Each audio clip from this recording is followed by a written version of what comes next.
sir. What's happening, bro? How you doing? We can't call it, man. How you living over there, bro? Living pretty good. Can't complain. Really can't complain. You know, like I said. We'll get straight to it, bro. All right. We'll get straight to it, man. I want to know, I watched a couple of your IG lives, man, not too long ago. You mentioned about how you like to dream big. You do the vision boards every year. How did the pandemic have an effect on that, bro? It just made me dream bigger because I had such a great year and there were so many things that were proof of concept. So a lot of doors have been open as it relates to what's the new normal. And the new normal is the things I've been doing for quite a while, which is streaming. But the innovation in this app is the fact that while you're watching, you could buy it. You know what I'm saying? Yeah. What you mean? Hold on. What do you mean? Give me an example, bro. So like, let's say you and I are talking right now and I have this on my network. While you're watching, press a button and you can buy a puppeton t-shirt.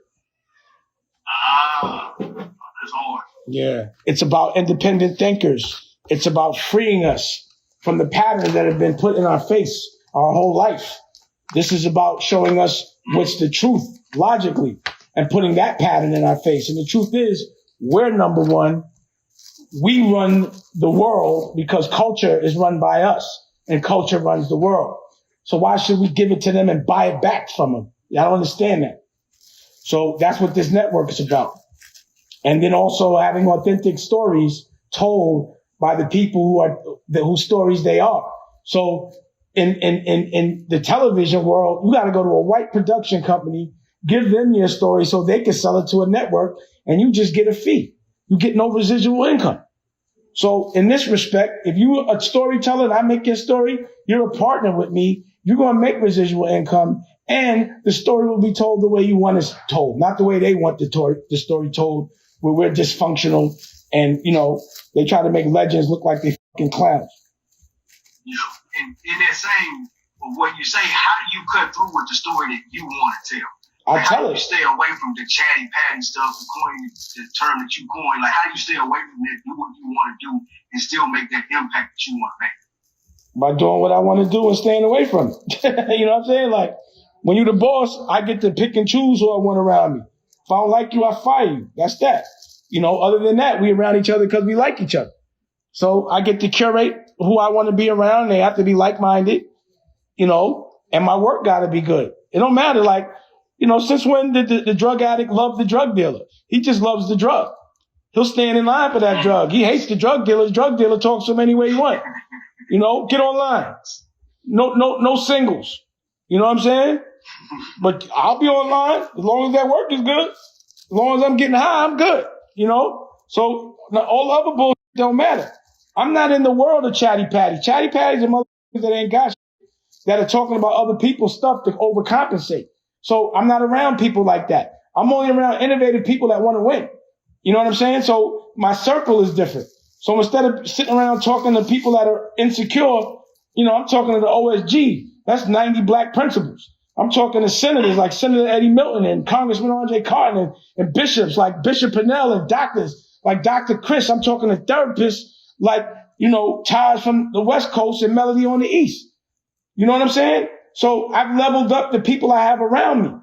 You know, people aren't offended by what I say when they're not feeling insecure about what I say. You know what I'm saying? So people usually get mad when they know it's them. When that shoe fit, they don't want to wear it. I was just about to say, how do you decide what type of content goes on the platform? Like, can somebody submit a concept, or is it always got to be in-house? Nah, you can submit a concept. If you make it, like, you know, we'll figure it out. But usually I got to make it. So, you know, if you know me, or I notice that you're good or your skills are up to par like that, then we're going to do something. Or if I'm inspired, it's really more about me being inspired. You know what I'm saying? Like, I don't do nothing for money. I do shit that makes me feel good. You know what I mean? Like, I won't never, like, get paid to do something I wouldn't do for free. You know what I'm saying? Okay. You know, this ain't my job, Dang Dash Studios. It's my dream. But I worked on it so hard that it became my job. But it doesn't feel like work because it's my dream. So what's your recommendation to the other dreamers out there, like the other independent people that have a hard time cutting through and don't have the same luxuries that you might have, you know, to start the Dang Dash Studios? How do they stay independent, stay true to what they believe in and try to live in your vein. You got to dream big and you got to flip. So if you make you invest 5, make 10, invest the whole 10. And if you fuck it up, start from scratch and do it again. You know, but it's about dreaming big and being patient. You got to flip. It don't happen overnight. You know, same thing with drug dealing. How you get in the game? 8 ounces turned into 16, 16 turned into 28. That turned into an eighth, eighth turned into a key, and then it was birds galore flying around everywhere. You know what I'm saying? For sure. Yeah. I checked out the app, man. The OG stories, hard, bro. Thank you. That shit was tough. I got 5. Heavy, I'm editing 6 episodes right now. So I got Loon's OG story. I got DNY's OG story. Miss Harlem, Michelle's OG story. I got a couple of fly ones. I got Oskino's OG story. This butter. Which one of those OG stories you still trying to get in the can that you really want to tell? I don't know. You know, I know a lot of like people that have been in the game. So, you know, it's like, it depends, man. You know, a lot of my friends are coming home. So usually, you know, we have therapy and then we make money up, or at least try to have people learn from the experience. You know what I'm saying? Word. And you ever thought about doing a reality show? And I mean a reality show, not a cornball reality show, but like an entrepreneurial reality show? Yeah. Basically, I did an entrepreneurial television network, but all the shows, like I'm going to do one that's like focused a little bit more on just me and Raquel's life, just because I'm not on the other one no more and they be lying. So, you know, I'm going to do mine and tell the real story.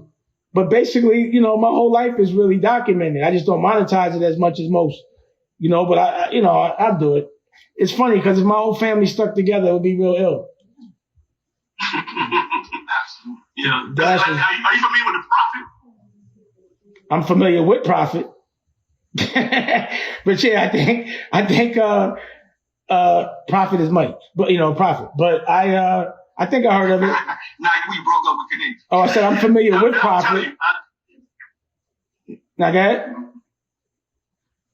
Nah, bro, it's a concept you'll be perfect for, bro. Where he goes and fixes businesses in exchange for peace and all that good shit. Oh yeah, There's a sports version with A-Rod.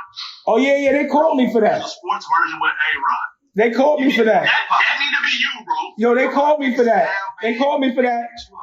But then when I was telling them what I was doing, they was like, they never called me back. They called me for that. And I was like, y'all want to invest in something, invest in this television network. You know, but that's going to take some real cake. You know? Like, you got, so we going to do it and put it on your network. Yeah, let's do it. We're going to throw the idea to you. We're going to help you with it. Well, you know, if you write it out, produce it, I got the cameras and all that other shit. Just don't make me do too much work. If you got it like that, if it's produced and all that other shit, I got the cameras and I got the platform. You know? Hey, you can hold it live for me real quick. You know? I'm down for it. Yeah.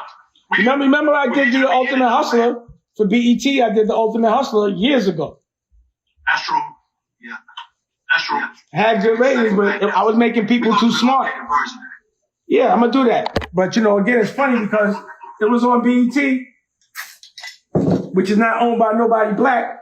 And when it was smart television, no matter what the ratings are, they don't want it. If I'm teaching us the culture, they're not picking it back up for that second season. If it's not dysfunctional and stupid, they don't even care about the ratings. It's hilarious. But that's the game when they own shit and we don't. Yeah. You mentioned your circle. Who is it that you like to bounce ideas off of, bro? When you have a convo, when you get a serious convo about a pitch or business, who do you call? Well, I don't really call too many people about a pitch or a business, but like I said, I talk to the OSG. That's 90 principles every Thursday and Tuesday. You know, when I have questions about vaccines, I call Dr. Pannell. When I got questions about therapy or the way to deal with certain people if they're going through a tough time or I'm going through a tough time, I call Taj and Melody. If I have a question about religion, like I'm like, yo, why do we call Jesus Jesus? And that's a European interpretation of the name. And his name is Yahshua. So I call the bishop and he breaks that down scripture by scripture to why, you know, black people think white people are black or God, and that black people are number 2, or at least people that aren't as intelligent. Does it make you nervous when you see platforms like Quibi, when they come big and they fall out of nowhere? Nah, that was a big fund where they raised a bunch of bread, a bunch of motherfuckers got paid, and they went out of business. I don't do that. It's a different game. And I'm not gonna put out I'm not gonna put out you can get on IG and YouTube and charge people for it. That don't make no sense.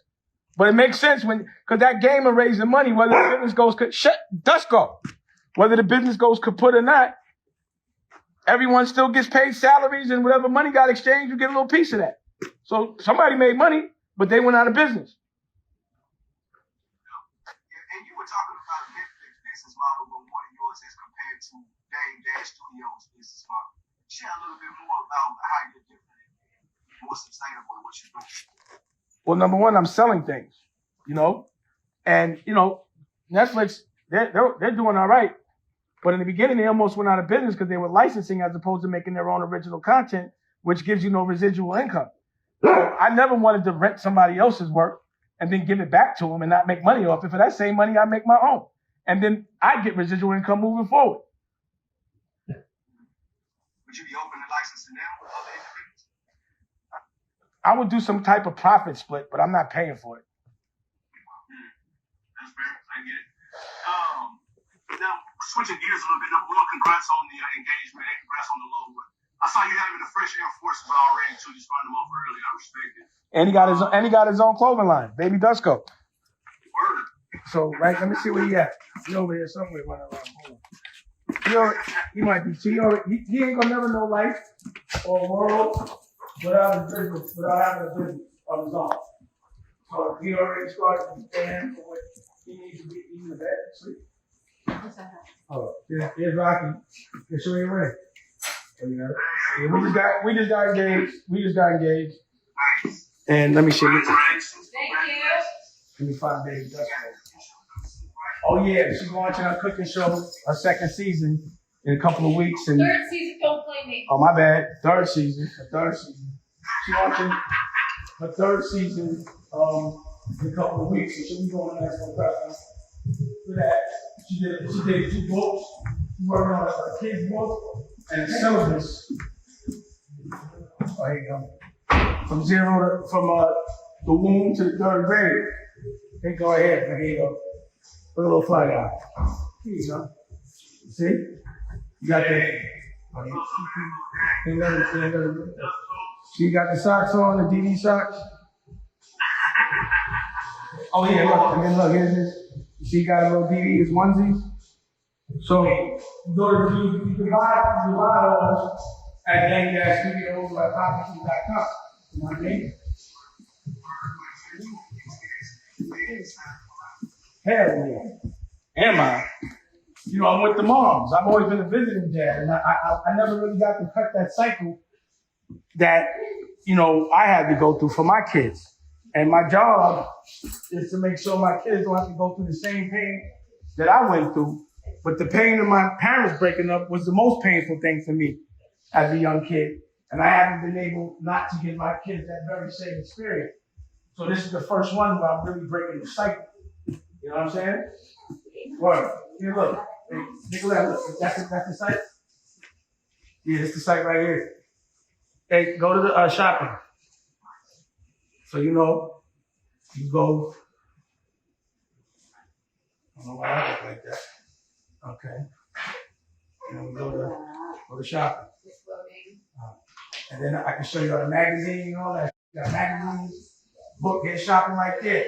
You can't watch movies and go shopping. You know what I'm saying? Go to magazines. Then you go to magazines. Look. They got music. They got the music. So here's the magazines. That's one of the Blue Rock joints we have. So we got it's gonna hold up. So they got does all that magazines, music experience, shopping experience, and you have the experience of content, of movies. So that's the only app that does that. What's the size of the team takes to keep everything going. It's like, how many people are talking about? You know, somebody else just asked me that question. I started counting this. That's good. 1, 2, 3, 4, 5, about 10. But there's always a bunch of editors and shit. Like, it's always, you know, each business has a whole lot of moving parts and people that do it. So if I do a movie for that week, I'm gonna have 100 people. You know what I mean? If I do a record, you know, I got engineers and all that. So they all get hired at different times, but my consistent, pure staff is about 10. Yeah, here's the magazine. Here's the magazine right here. This is the Blue Rock magazine we did years ago. You know? And then you can order it in the physical. So you can look at it digitally. You flow through it. But then you can order it digitally. You know, like that. That's what we did with Merv years ago. So, you know, Culture Vultures is in there. You can read the book in there. You know, go to the music part. Go to the music part. Here's the music. Here, look. So here's the music and shit. Like it's an experience. So there's my rock album I did. You know, Nicolette. My catalog is in there.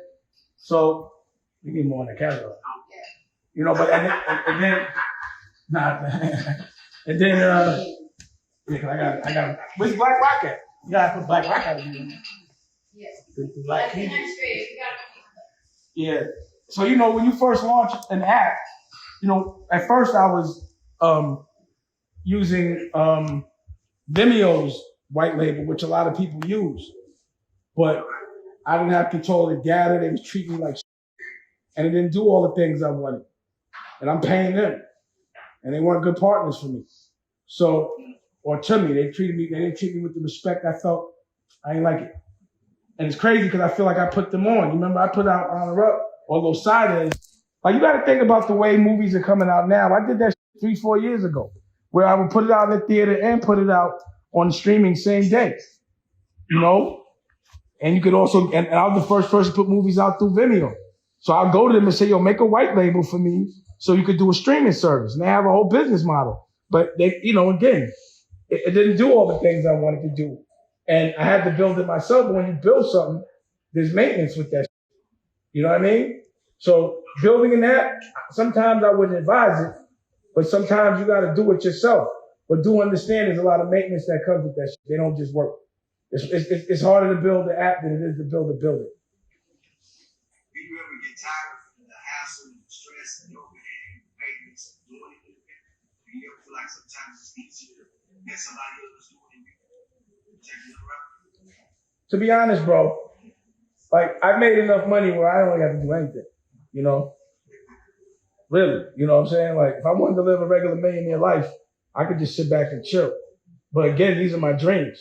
So, you know, dreams don't get given to you and you don't get tired of your dreams until you get your dreams. And then you have bigger dreams.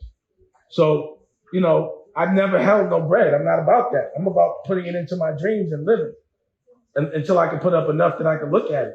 But I ain't never made enough to just look at it, you know, because I'll spend that. I like things. You know what I mean? But again, I can live a comfortable life, but I want to live, you know, I want to make history.